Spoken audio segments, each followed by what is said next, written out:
think the concept of social commons is very appealing because it brings decision making to the local level to individual people, but also advocates for a common social rights rather than just focus on individual rights. But I also want to make sure that the concept, when it gets implemented, does take into consideration that racialized communities and people of various equity-seeking communities have different positions within the decision making, and so in order for something like this to work, it needs to make sure that there is anti-racism, anti-oppression framework that is built into the structure. I also think that we can start with a pilot in the City of Toronto, like say public space as the kind of the angle to start with, and not just one or two places, but the entire public space within the City of Toronto, map it out, see who's using it, who's not using it, how can the community come together to support, staffing those places, paying for maintenance and so on, so that more space become accessible for the community. We can participate more meaningfully. So I think there's lots of opportunities out of this, though the concept is not new, as the speaker Francine mentioned, an African proverb to relate to it. So indigenous communities and African communities have grounded these principles in their lives in the past, so it's important to be acknowledging that as well. So I think the social commons framework is an interesting perspective to kind of reground us in the work that we do here in Toronto, because it really helps us understand the relationship between people and public ownership and the market. And that's particularly interesting and acute in Toronto. You can see the attempt by companies to commodify more and more public places, and so we can see from a social commons perspective what we're up against. So we can fight to maintain public ownership over public spaces and parks, or we can fight back against the commodification of housing, and the social commons framework lets us think more about that.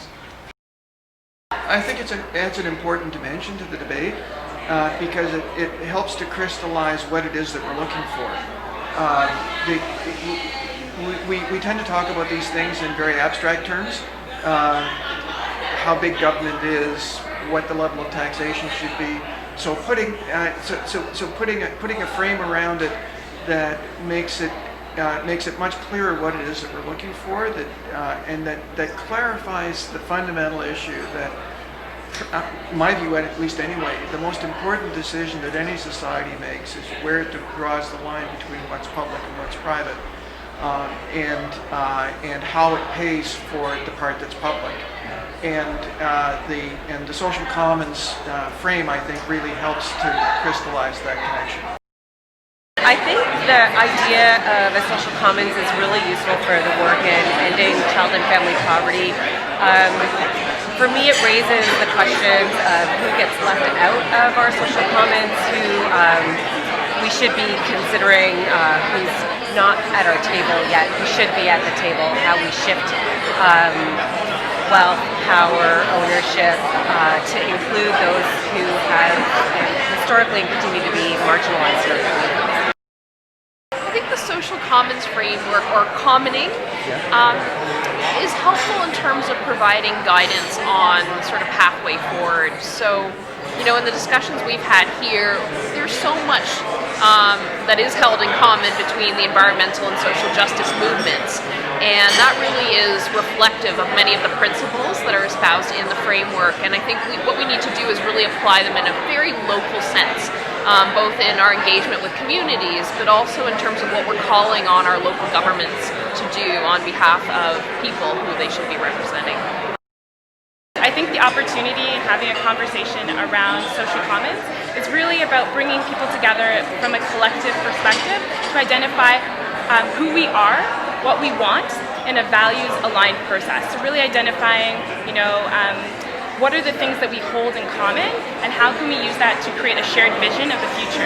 And I think we're so focused on thinking about what the floor is, what are the minimum things we need. I think we need to lift the floor for everyone and think about what is the world we want to create based on who we are and what we need.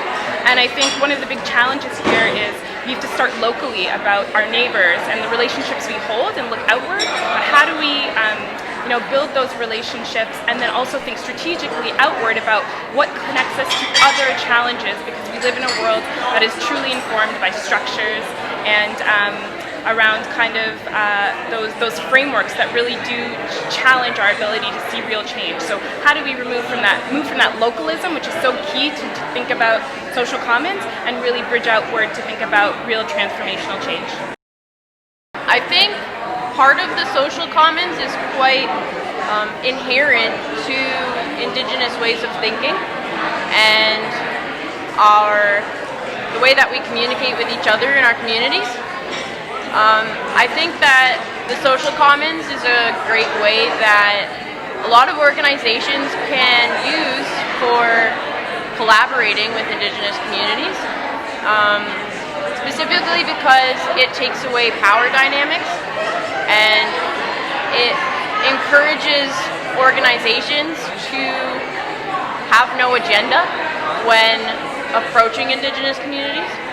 And I think that in the realm of teaching, the social commons, I actually use it to allow students to have the freedom to explore what they're interested in and to explore possible solutions that maybe no one has thought of before.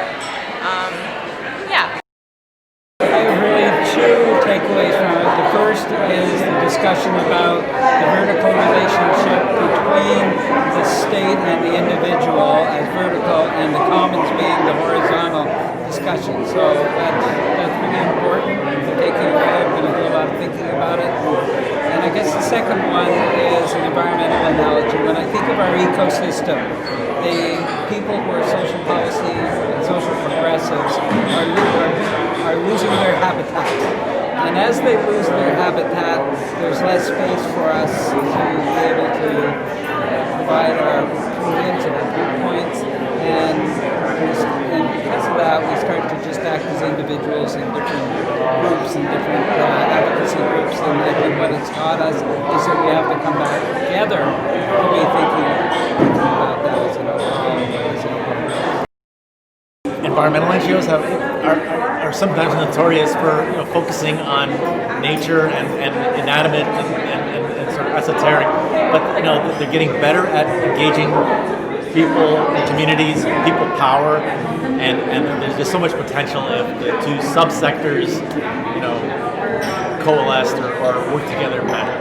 Do you think the framework helps with that, with the social commons? Yeah, I mean, I don't think many in the environmental community wouldn't resonate too much, but it would open up some eyes, and so there's room to grow for sure. The thing about the comments that really struck me, resonated with me, and that I heard so much over the course of the day is the timeless values that are useful to us in whatever space, sector, generation, community we're a part of, around belonging, inclusion, justice, economic and social at the heart of the work that we do, and the space that we share, and the collective action that we want to take to transform the world. I heard over and over again the desire for people to ensure that everyone is able to live a dignified life with decent work, with economic justice, and with inclusion, belonging at the heart of that. And that's what I leave with today. Folks who have been doing this work for a very long time, folks who are in the midst of learning more, and those of us who are taking it forward in a way that does center community and collaboration and collective voice in that ambition for a fair economy.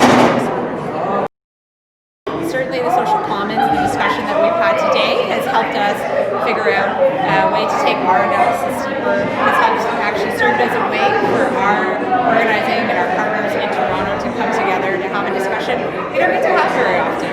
And it forces us both to look reflectively within ourselves and how we organize, but also in our communities and what we can do to build a collective vision that I think we're all committed to.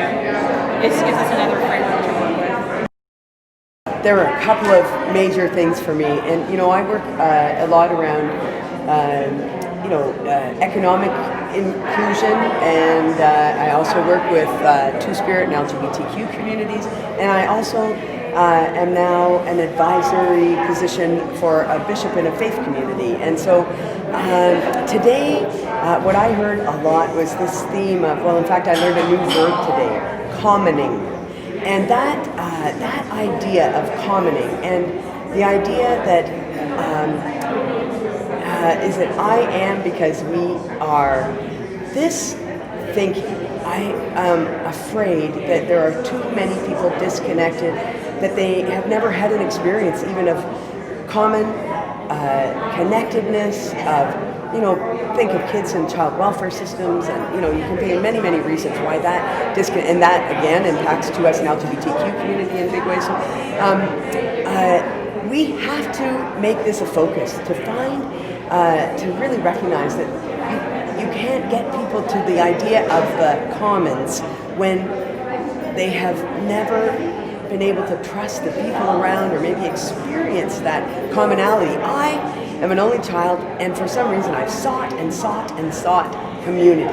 And so I have always been, I think, gifted with people around that I knew and trusted and learned from, and but there are so many people I think that aren't having that. And so today I just feel empowered to go out and I have a new way of talking about it.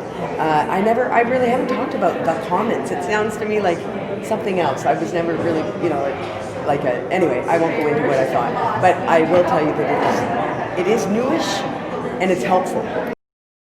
So I was on a panel with Erin and also with Emmay, and I remember saying, my key takeaway is we are all doing the exact same job. We're just wearing different costumes.